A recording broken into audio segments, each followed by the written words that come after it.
पंढरपूर पासून अगदी जवळ पंढरपूर ते जुना कासेगाव रस्त्यावर लोटस स्कूल नजीक सागर डेव्हलपर्सच्या माध्यमातून आम्ही घेऊन आलो आहोत ओपन प्लॉटचा भव्य प्रकल्प शिवनगरी। शिवनगरी या ठिकाणी उपलब्ध आहेत अगदी 1 गुंठ्यापासूनचे प्लॉट। यामध्ये अंतर्गत 30 फुटी रस्ते, रस्त्याच्या दोन्ही बाजूला झाडे, पुरेशा प्रकाश व्यवस्थेसाठी स्ट्रीट लाईटची सोय, स्वतंत्र पाण्याचे नळ कनेक्शन, संपूर्ण प्लॉटिंग क्षेत्राला compound, children park, open space, walking track, open gym, तसेच वृद्धांना बसण्यासाठी बाकडे। तर मग सर्व सोयींनी युक्त जुना कासेगाव रस्त्यावरील शिवनगरी येथे प्लॉट बुकिंग साठी आजच संपर्क करा। साईटचा पत्ता लोटस स्कूल पाठीमागे जुना Kasegaon road Pandharpur. Mobile number 7218 743131 7218 171221।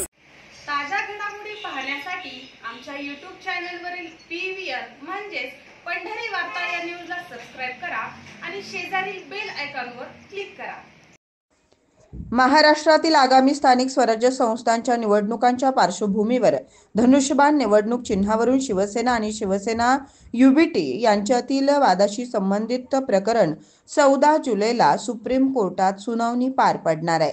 न्यायमूर्ती MM सुंदरेश आणि K विनोद चंद्रन यांच्या खंडपीठासमोर हे प्रकरण सादर करण्यात आलं। शिवसेना युबीटी कडून बाजू मांडणारे वरिष्ठ वकील देवदत्त कामत यांनी तातडीने सुनावणीची विनंती केली। स्थानिक निवडणुकांची घोषणा पुढील आठवड्यात कधीही होऊ शकते असा युक्तिवाद ज्येष्ठ वकिलांनी केला। युक्तिवाद ऐकल्यानंतर न्यायालयानं सुनावणी तहकूब केली। आता न्यायालयात 14 जुलै 2025 रोजी पुन्हा या प्रकरणाची सुनावणी करणार आहे। शिवसेना उद्धव बाळासाहेब ठाकरे गटानं सर्वोच्च न्यायालयात पक्षाच्या निवडणूक चिन्हाबाबत सुरू असलेल्या प्रकरणाची सुनावणी लवकर घेण्याची मागणी केली आहे। उद्धव सेनेच्या वतीनं ज्येष्ठ वकील देवदत्त कामत यांनी बुधवारी स्थानिक निवडणुकांचा हवाला देत पक्षाच्या निवडणूक चिन्हाबाबत लवकर सुनावणीची मागणी केली।